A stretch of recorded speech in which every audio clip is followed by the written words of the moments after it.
Hello, I'm Stuart Baskin, pastor of First Presbyterian Church of Tyler, Texas. As you can see, I'm wearing my Mo Ranch shirt today. That's because today would be the first day of the Mo Ranch Men's Conference, but of course it has been canceled, and I wanted to at least acknowledge that. Speaking of Mo Ranch, I know that many of you have been there, though others have not. But like a lot of church camps, it is a place that countless of us have encountered God. I know it's not exactly an everyday place like a grocery store, though it is certainly a place where people do indeed encounter God. But the ways people encounter God are often through the otherwise ordinary encounters with the people there. Last August, the New York Times ran an article on a special summer camp Mo Ranch did for children from the Rio Grande Valley in deep South Texas. Dick Powell, the president of Mo Ranch, had been asking Presbyterian pastors in the valley why so few kids from that region attended summer camps at Mo. The answers stunned them because it was so many kids were from immigrant families who were afraid that if they drove through one of the Border Patrol checkpoints to get to the hill country, they might just be deported. Now, believing that all of the children are children of God, regardless of their legal status, Powell and the Mo Ranch staff arranged for Mo Ranch to take summer camp to the border. And as it turns out, one of the counselors from that camp last summer was our own Madeline Stanford. I tell you this story just to talk about how important places like Mo Ranch are for coming to know God. I've seen studies, though I can't quote numbers off the top of my head, suggesting that church camps have an overwhelming influence on the faith development of children and youth. And in fact, studies of pastors show that overwhelmingly it was at places like Mo Ranch that many of them came to a deepened faith that led directly or indirectly to their call into ministry. And why? After all, in the scheme of things, young people spend a lot more time in Sunday school and at church than they do at church camps. The reason, I think, is that church camps offer two things that Sunday school and church can't offer.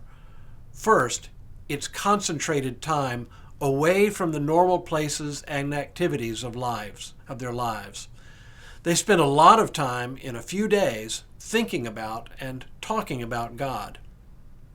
And second, it's much less formal.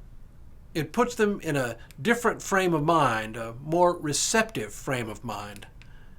And I think it's because they are in a more relaxed setting, a place outside the usual formal religious frame of reference, that this is so.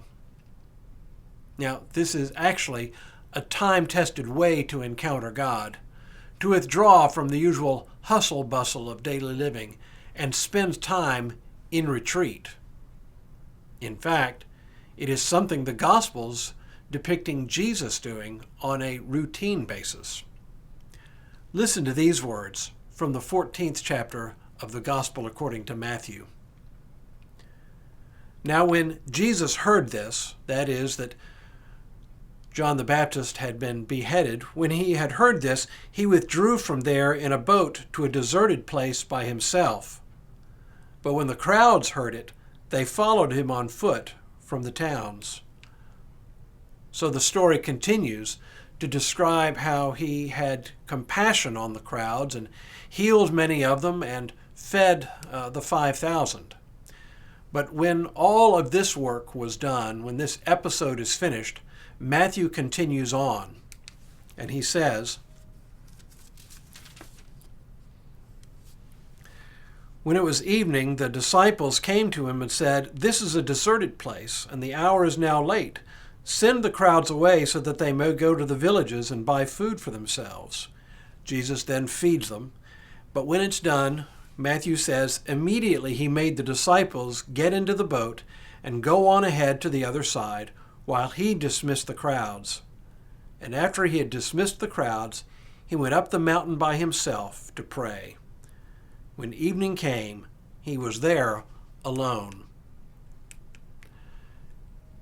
The point is that we all need time in retreat. We need time away from the hustle bustle to reconnect, to refocus on God. Now, I've been talking all week about meeting God in a variety of ways in our common life, and my emphasis has been on the ways we see God at work in the routine things we do day to day. But it is also important to note that we also meet God when we set some time and some space apart for prayer and reflection. All I know is it works. And as we see, even Jesus found ways to make it happen. And now may God continue to bless you and keep you in all that you do, today, tomorrow, and in all the days ahead.